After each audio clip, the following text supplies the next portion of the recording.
Hello YouTube.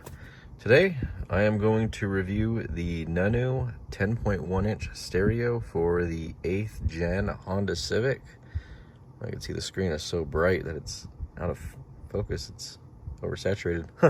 That's how bright the screen is. But anyways, I just want to say I love this stereo. The fitment is beautiful. No gaps or anything like I've seen in other head units. The color is pretty spot on compared to the original radio. And best of all, I mean, everything just looks OEM. I mean, the buttons work perfectly. I know on some other radio units, this button gets stuck. No issues there. Everything was plug and play, honestly. I mean, I did a little bit of wiring specifically for the rear view camera, but if you don't even care for the camera, you literally don't have to do any wiring whatsoever. God, I've wanted a rear view camera in this car for so long, but it's awesome. You know, definitely an improvement over the non-existent rear view camera that was there before. But it's so nice having that now. Again, fitment was pretty dang good. The only issue I had was one of the pegs here for screwing in the vent was just a little bit too long, so I had to cut it down for the vent to fit. That might be because the design of the bevel or the design of the trim was different from 06 to 08, and this is an 07, so that might be where the issue was. In terms of performance, it is an 8-core, 4 gigabytes of RAM unit, so it is super smooth. It's like using an iPad. It's actually really nice. It's got the Google Play Store, it's got Google Maps and Google Chrome, and of course wireless CarPlay and wireless Android Auto, which I think is the best parts of the system. Aside from the beautiful screen, it's super smooth. Like I said, it's 60 FPS. Whoops. You can see the radio works. But yeah, it gets the radio right there, all your music apps. And the cool part about it too is, like, you know, let's say you're not feeling this theme, you can go over here to the theme button and you have a bunch of different themes to choose from. So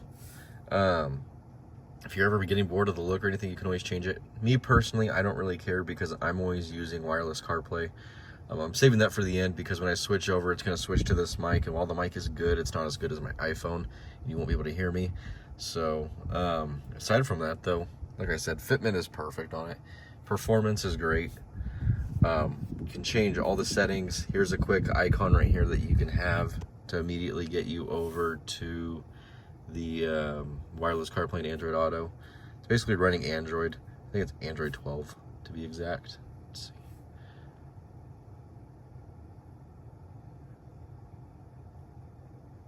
Yeah, Android 12. And the cool thing too is it does get software updates, because I did update it yesterday and there were some bug fixes and all that. So the unit is supported by the company, which makes it pretty nice. There's also some settings for the car that you can also adjust to, which is always nice to have some customization things. And you can always change the media volume when reversing, which actually I'm glad I found that out, because I don't like that it lowers that.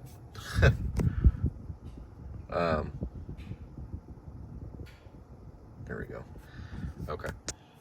There's all kinds of display settings. You can change your wallpaper and all that. It's basically running Android, so all the customization issues that you've had before are going to be present to you here too. Again, 4 gigs of RAM, 32 gigs of storage, and 8 cores on the CPU. You know, a lot of manufacturers will try to say, oh, it has 128 gigs and all that, but does it really matter? I mean, are you really going to be loading hours worth of movies and everything on here? And even then, this can still support it. But in reality, what you people mostly care about, of course, is navigation and CarPlay. So I'll go ahead and enable CarPlay right now.